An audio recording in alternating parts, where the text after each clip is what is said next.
हो, तुम धोबी हो, तुम कुर्मी हो, तुम पासी हो।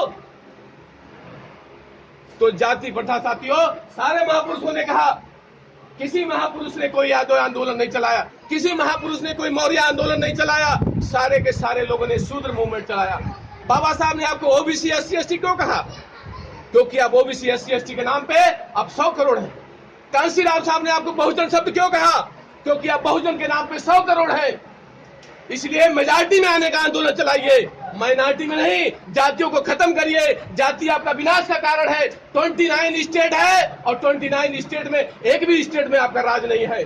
अभी आपका वोट का अधिकार छीना जाने वाला है। रेलवे बिक गई, एयर इंडिया बिक गई, मारुति कंपनी बिक गई, बिजली कंपनी बिक गई, वाल्को बिक गया। आपके बच्चों को नौकरी नहीं मिलने वाला है।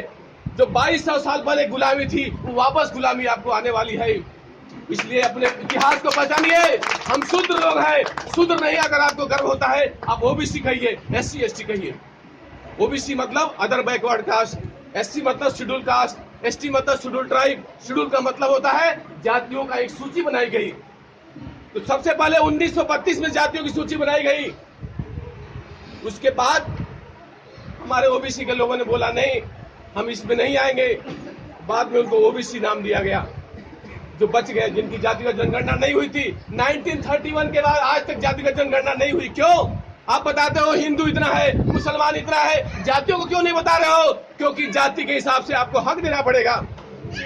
अगर आपको 100 जज की वैकेंसी निकलती है, अगर आप जाति नहीं भी खत्म करते हैं, मौर्य 8 है तो 8 मौर्य होना चाहिए। 10% यादव है तो 10 यादव होना, एक भी नहीं है। आपको न्याय मिलेगा कैसे? आप मीडिया में है ही नहीं। मीडिया ने स्टडी किया, पब्लिक गुस्से में है, कांग्रेस को वोट नहीं देगा, चलो बीजेपी को लाओ। फिर उन्होंने स्टडी किया, किसी को वोट नहीं देगा, अन्ना हजारे को दिल्ली में बैठाओ, एक नया सिम कार्ड केजरीवाल तैयार कर दिया। मीडिया साथियों पागल बना दिया। मीडिया दिखा देगा। ध्यान से देखिए, एक केला बेचते थे, इनकी मां बर्तन मारती थी, बहुत ईमानदारी से केला बेचते थे। ये देश के अगले प्रधानमंत्री बनेंगे, पूरा देश बोलेगा अरे मेरा केला बेचने वाला। और आंखों के सामने जो केला बेच रहा है तो कोई पूछ ही नहीं रहा। वो टीवी में दिखा देगा अक्षय कुमार पेप्सी पी रहे, पूरा 6 फुट का हाथ 8 फुट हो गया, पूरा देश पेप्सी पी रहा। अरे वो टॉयलेट साफ करने का एसिड है।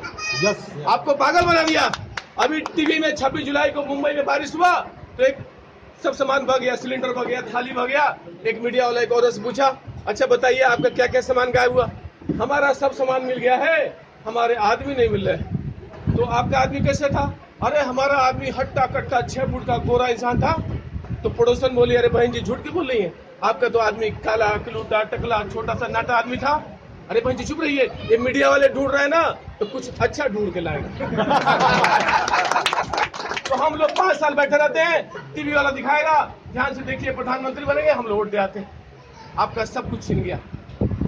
हमने अंधविश्वास के ऊपर एक कविता बनाई, जब पढ़े लिखे ही पागल है तो अनपढ़ को कौन पढ़ाएगा। जिंदा बाप कोई न पूजे, मरे बाप बुझवाएगा। जिस पत्थर में प्राण नहीं है उसमें प्राण प्रतिष्ठा करवाएगा, और मेहनत से जो काम करेगा वो कभी इज्जत नहीं पाएगा।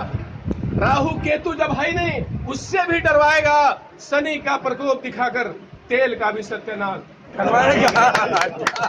अच्छा भाषण दे दो तो टीवी नहीं बताएगा, सोशल मीडिया एकमात्र सहारा जो दर्द मजलूम का बताएगा।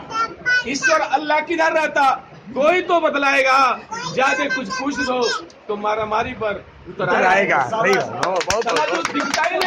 जो दिखता ही नहीं उसको मानना है। मतलब एक कहावत है, जगत मिथ्या भ्रम सत्य, जो नहीं दिख रहा उसको मानो और जो दिख रहा उसको मत मानो।